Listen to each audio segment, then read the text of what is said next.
Bonjour, Jean-François Ridel. Première journée du salon de Saint-Hyacinthe qui est terminée. Pour ceux qui ne peuvent pas venir, je vous montre mon kiosque. Allons-y. Donc, comme d'habitude, les produits GPS, les produits laser et la nouveauté cette année, j'essaie de vous présenter les nez à maïs chopper de la compagnie Tianren. Tianren qui est une compagnie de Chine qui fait des moissonneuses-batteuses, mais qui a aussi ce nez à maïs. Semble-t-il que c'est le fabricant OEM de John Deere en Chine et en Asie, en Inde. Alors, c'est un produit qui est pas mal intéressant. Les prix, écoutez, c'est grosso modo le tiers que ça vaut là, comparé à ce qu'on retrouverait ici. Bon set d'options. Probablement que c'est pas aussi évolué que les derniers modèles. Néanmoins, écoutez, repliable, 12 rangs, 115 000 ou un 8 rangs, c'est à peu près quoi? C'est 65 000, je crois. Donc, très abordable.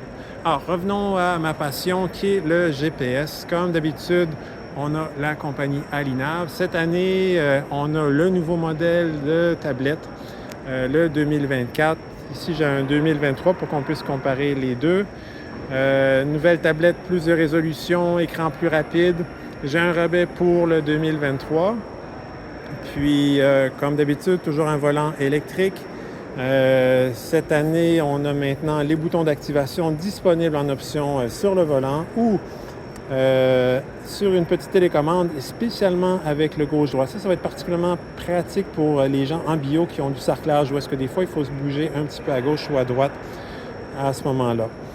Autre modification, nouveauté, c'est qu'on a différents choix d'antennes. Je devrais plutôt montrer ces deux-ci. Soit qu'on a une antenne intelligente qu'on met sur le toit du tracteur. L'avantage au niveau des sorties, ça permet de facilement se brancher sur un autre GPS, ou on prend une antenne morte, que j'appelle, qui, elle, va se brancher derrière la tablette, ce qui permet de facilement transporter la tablette d'un tracteur à l'autre. La nouveauté aussi, c'est au lieu de travailler avec deux antennes sur le toit, ce qui est quand même une très bonne solution, on va travailler avec une antenne et un gyroscope. Le gyroscope, un qui est dans la cabine, un qui est dans la direction du tracteur. L'intérêt du gyroscope versus les deux antennes, c'est quand on est à côté d'un champ avec des arbres. Quand on a deux antennes, les deux antennes ont tendance à donner plus de vibrations.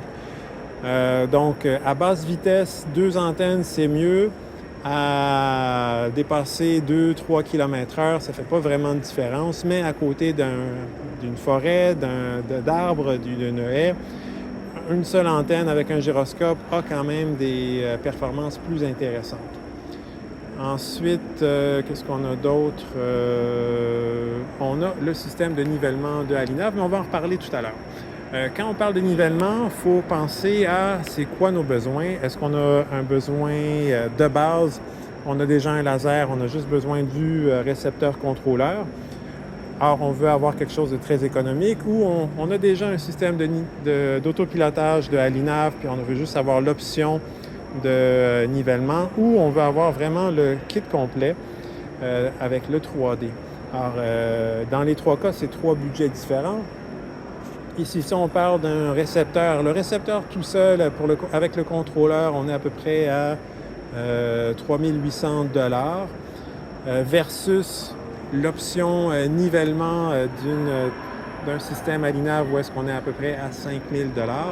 Et quand on prend un grand kit complet là, de la compagnie Canamec, qui est en fait Discave en Italie, c'est un système à 19 000. 19 000 qui inclut une base RTK FM, contrôleur, valve, tablette Windows, qui est aussi... ce qui est fantastique avec ce logiciel-là, c'est que oui, au-delà de juste prendre les données, on est capable de générer nos cartes de nivellement en fonction de différentes topographies et tout dépendant si on veut couper plus ou moins, on va être capable de paramétrer le tout en 3D.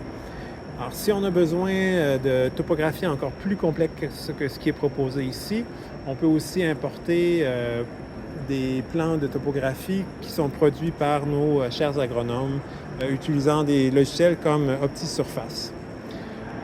Autre système que je propose toujours, donc c'est au niveau des lasers rotatifs, qui peuvent être aussi bien utilisés pour faire du nivellement, drainage et de l'excavation.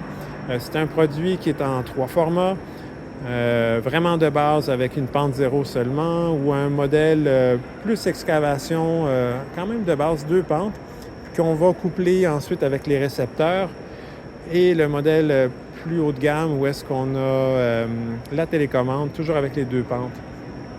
Puis ici, dans mes 2 récepteurs, les 2 variations qu'on a, c'est un avec, de base, c'est quelque chose qui vaut 1200 $.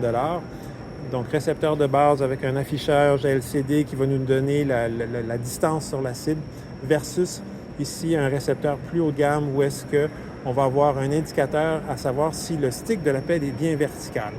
Alors, voici ce que j'ai à vous proposer. Ah, j'allais oublier. Ici, la petite antenne qu'on n'a pas vue tout à l'heure. Ça, c'est une antenne qui est, si je peux dire, mobile, branchée Bluetooth sur le téléphone cellulaire. C'est pour nos amis les arpenteurs, ceux qui ont à faire de la topographie, des relevés topographiques. C'est une antenne qui peut se brancher au téléphone et qui nous permet d'aller enregistrer des points. Donc l'antenne 2000 $, l'application sur le téléphone, c'est 600 $.